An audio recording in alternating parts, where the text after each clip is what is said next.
नमस्कार मित्रांनो. मागच्या लेक्चरमध्ये आपण लॉज ऑफ फोटोकेमिस्ट्रीबद्दल डिस्कशन केलं होतं. त्यामध्ये आपण फर्स्ट लॉ ऑफ फोटोकेमिस्ट्री म्हणजेच ग्रॉथस ड्रॅपर लॉ हे बघितलं. त्यानंतर सेकंड लॉ ऑफ फोटोकेमिस्ट्री म्हणजे स्टार्क्स आइन्स्टाईन्स लॉ याच्याबद्दल पण डिस्कशन केलं. ग्रॉथस ड्रॅपर लॉ आपल्याला क्वालिटेटिव्ह इन्फॉर्मेशन देतो फोटोकेमिकल रिॲक्शनची, तर स्टार्क आइन्स्टाईन्स लॉ हा आपल्याला क्वांटिटेटिव्ह इन्फॉर्मेशन देतो अबाउट फोटोकेमिकल रिॲक्शन. या पुढील जो टॉपिक आहे त्या टॉपिकचं नाव आहे क्वांटम यील्ड. आज आपण डिस्कशन करणार आहोत मित्रांनो क्वांटम यील्डबद्दल. या क्वांटम यील्डलाच आपण क्वांटम एफिशियन्सी असं सुद्धा म्हणू शकतो. So as you can see on the board that quantum yield can also be called as quantum efficiency. Efficiency म्हणजे काय, तर त्याचे आउटपुट कसे असणार आहे, किती. आता हा जो क्वांटम यील्ड आहे मित्रांनो, it is denoted by the symbol five.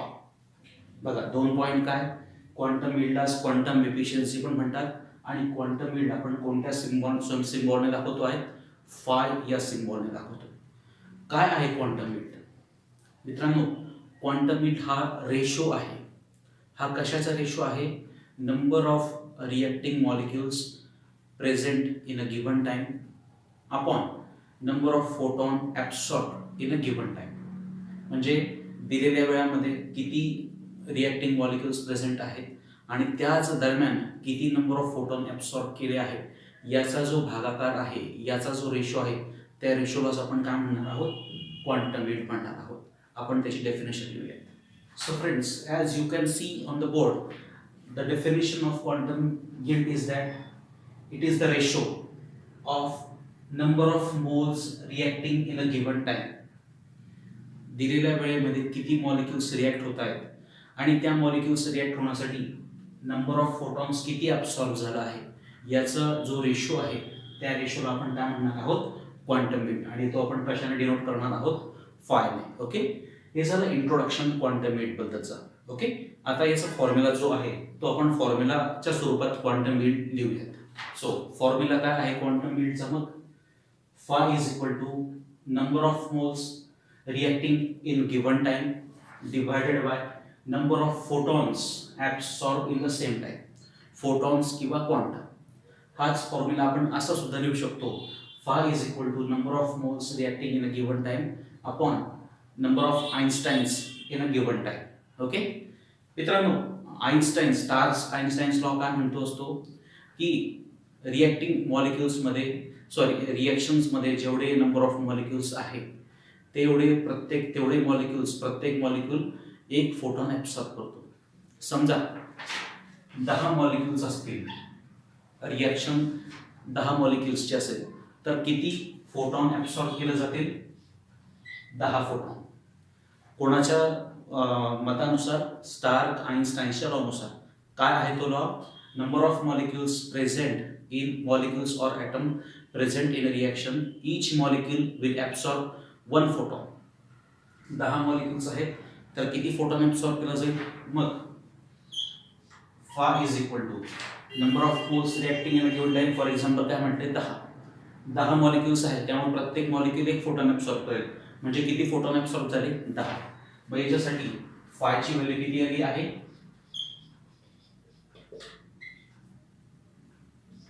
फायची value किती आली? 1. म्हणजेच काय? युनिट. मित्रांनो, ज्यावेळेस रेडिएशन ॲब्सॉर्ब केलं जातं, रेडिएशन ॲब्सॉर्ब केल्यानंतर प्राथमिक प्रोसेस सुरू होतं. या प्रायमरी प्रोसेसमध्ये काय होतं मित्रांनो, जे मॉलिक्युल्स रेडिएशन ॲब्सॉर्ब करतात ते डिकम्पोज होतात. डिकम्पोज झाल्यामुळे त्यांचे रॅडिकल्स तयार होतात, फ्री रॅडिकल्स तयार होतात. ठीक आहे. आता हे जे फ्री रॅडिकल्स तयार होतात मित्रांनो, हे फ्री रॅडिकल्स ॲक्टिव्ह असतात. ते पुढे एकमेकांशी रिॲक्शन होऊन ते पुढे चेन रिॲक्शन सुरू करतात. ठीक आहे. एकतर ते काय करतील, एकमेकांशी पुढे विदाऊट एकदा लाईट ॲब्सॉर्ब केल्यानंतर मॉलिक्यूल का झाला, डिकम्पोज झाला, त्याचे रॅडिकल्स तयार झालेले. ठीक आहे. एकाच रेडिएशनमुळे रॅडिकल्स तयार झाले. रॅडिकल्सने पुढे रिॲक्शन कंटिन्यू केली. रेडिएशन परत ॲब्सॉर्ब करायची गरज पडली आहे का? नाही. एकच रेडिएशन ॲब्सॉर्ब केलं आहे, पण पुढे चेन रिॲक्शन कंटिन्यू झाली. पुढचे मॉलिक्युल्स पण जास्त रिॲक्ट होत आहे. रेडिएशन एकच फोटॉन ॲब्सॉर्ब केला, पण नंबर ऑफ मॉलिक्युल्स जास्त रिॲक्ट झालेले. मग अशा वेळेस 10 मॉलिक्युल्स असतील तर एकदाच समजा पाच पाच फोटॉन्स ॲब्सॉर्ब केले, मग त्यावेळेस फायची व्हॅल्यू 1 येणार का? एकापेक्षा कशी येणार? जास्त येणार. ही पहिली पॉसिबिलिटी. दुसऱ्या वेळेस काय होतं, जे फ्री रॅडिकल्स तयार होतात हे फ्री रॅडिकल्स सेकंडरी प्रोसेस सुरू करत असतात. ज्यावेळेस फ्री रॅडिकल निर्माण होतात ते सेकंडरी प्रोसेस इनिशिएट करतात. ते फ्री रॅडिकल्स एकमेकांशी कोलाइड होऊन डिॲक्टिवेट पण होऊ शकतात, आणि जर डिॲक्टिवेट झाले तर त्या ठिकाणी प्रॉडक्टचं जे प्रमाण आहे, नंबर ऑफ मॉलिक्युल्स रिॲक्ट होण्याचं प्रमाण, ते कसं होणार आहे? कमी होणार. मग अशा वेळेस फायची व्हॅल्यू एकापेक्षा कमी होऊ शकते. मग हे जे आपलं क्वांटम यील्ड आहे हे हाय पण असू शकतं किंवा लो पण असू शकतं बऱ्याचशा फोटोकेमिकल रिॲक्शन संदर्भात. मग कोणत्या वेळेस ते हाय असतं, त्याच्या मागचे कारण काय आहे, कोणत्या वेळेस क्वांटम यील्ड लो असतं, त्याच्या मागचे कारण काय आहे, त्याच्याबद्दल आपण डिस्कशन करायचं आहे. Okay, so quantum yield denoted by symbol phi, it is also called as quantum efficiency. It is the ratio of number of molecules reacting in a given time divided by number of photons absorbed in the same time. Okay, as per Stark-Einstein's law, it is stated that each molecule reacting will absorb one photon. So primarily it has 1:1 ratio and phi will have value 1. But actually what happens after primary process, subsequently secondary process starts. In that secondary process, the radicals which are generated, free radicals which are generated in primary process, can further continue the chain reaction, or they can deactivate. By these two conditions, phi value can be increased or phi value can be decreased. This will result in high quantum yield or low quantum yield. Let us see the reasons behind this high and low value of phi. Okay, बघा मित्रांनो, आपण आता process बघतो आहे हाय quantum yield, म्हणजे फायची value greater than 1 आहे. काय होतं या रिएक्शनमध्ये? In this reaction number of molecules decomposed are greater than number of photon absorb. कमी फोटॉन ॲब्सॉर्ब केले जातात, पण त्या कमी फोटॉन ॲब्सॉर्प्शनमुळे सुद्धा जास्त मॉलिक्युल्स रिॲक्ट होत आहेत. रेडिएशन कमी ॲब्सॉर्ब झालं, फोटॉन्स कमी ॲब्सॉर्ब झालं, पण तेवढ्या फोटॉन्सच्या ॲब्सॉर्प्शनमुळे सुद्धा जास्त मॉलिक्युल रिॲक्ट झाले. मग अशा वेळेस रेशो 1:1 राहणार का? नाही. बघा काय रेशो आहे तो, फाय इज इक्वल टू काय?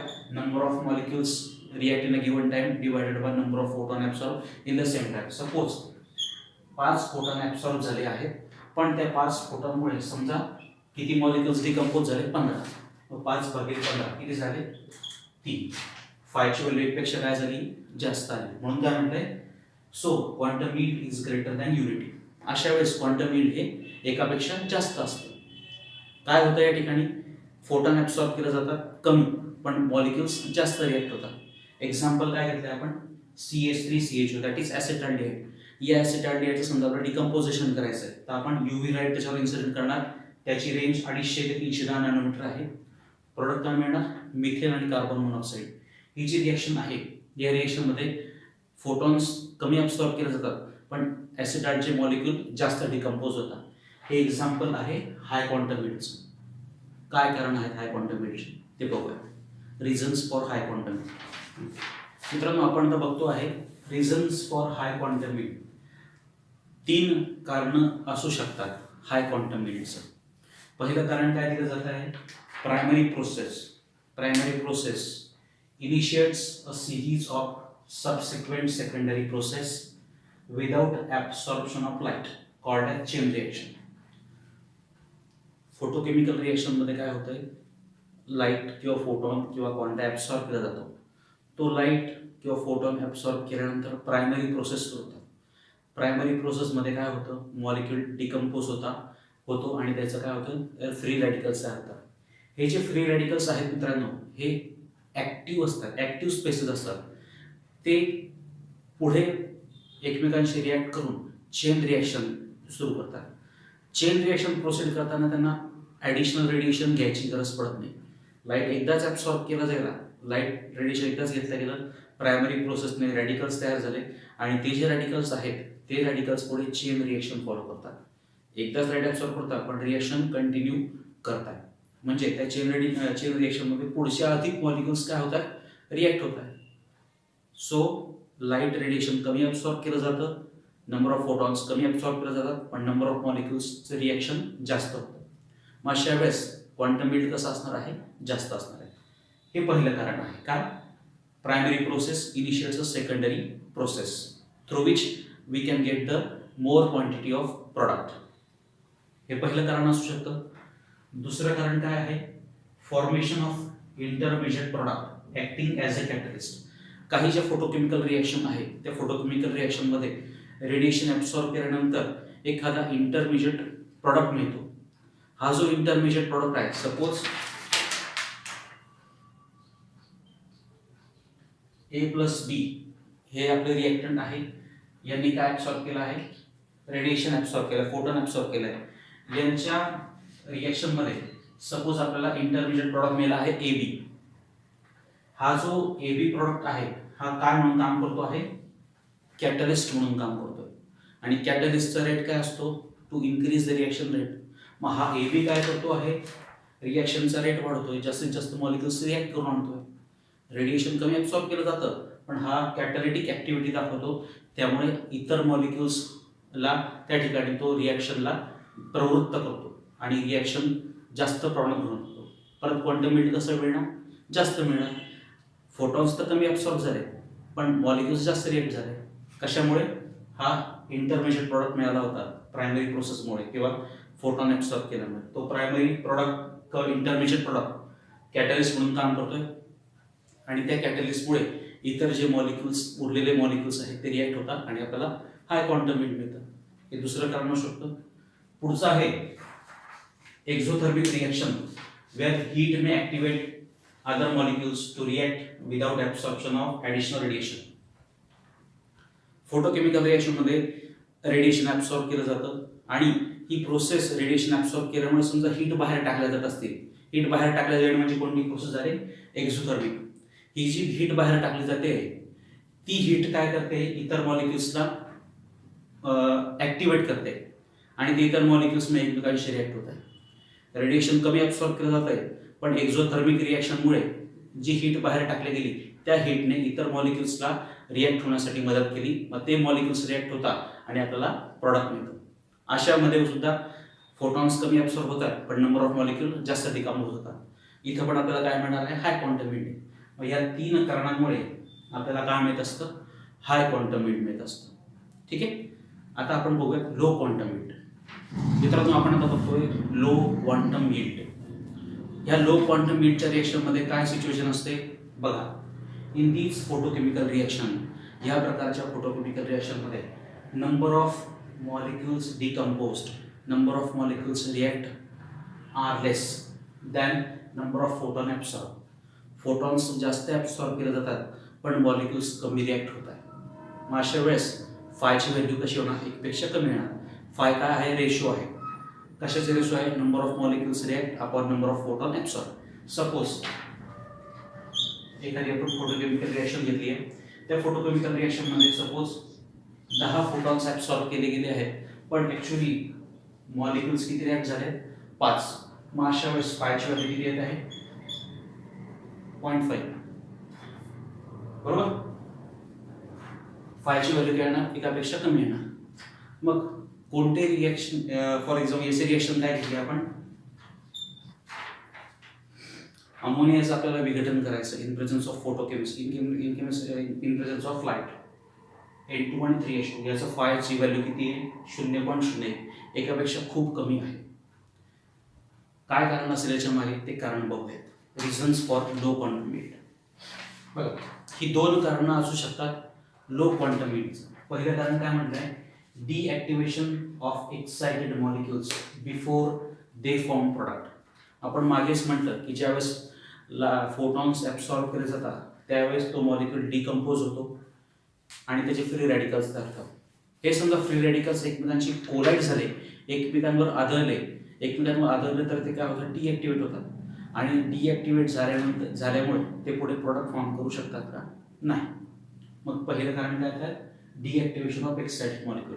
जे रॅडिकल्स तयार झाले ते एकमेकांशी कोलाइड होतात, चेन रिएक्शन स्टार्ट न करतात एकमेकांशी ते चेन टर्मिनेशन रिएक्शन, एकमेकांशी कोलिशन करतात, चेन रिएक्शन टर्मिनेट करतात, त्यामुळे प्रॉडक्ट कमी प्रमाणात तयार होतं. हे पहिलं कारण असू शकतं. दुसरं काय आहे? Recombination of dissociated fragment to form reactant back. Suppose मित्रांनो AB हा रिएक्टंट आहे, त्याच्यावर आपण फोटॉन्स किंवा लाईट एब्सॉर्ब केला, लाईट इन्सिडेंट केला, त्याच्यामुळे त्याचं विघटन होऊन A आणि B असे फ्री रॅडिकल्स मिळाले. हे जे फ्री रॅडिकल्स आहेत ते परत रिकंबाईन होऊन परत काय तयार करतात, रिएक्टंट तयार होतात. प्रॉडक्ट निर्माण झाला का? नाही. जे फ्रॅगमेंट्स तयार झाले होते परत रिकंबाईन झाले आणि परत त्यांनी काय तयार केलं, रिएक्टंट. मग रिएक्शनच पुढे सरकत नाही, प्रॉडक्ट कमी तयार होणार. या दोन कारणांमुळे आपल्याला लो क्वांटम बीट मिळत असतं. So friends, in today's lecture we have discussed about quantum beat and the reasons behind high and low quantum beat. In the coming lecture, we are going to see what are the primary process and what are the secondary process and the difference between primary and secondary process. Thank you.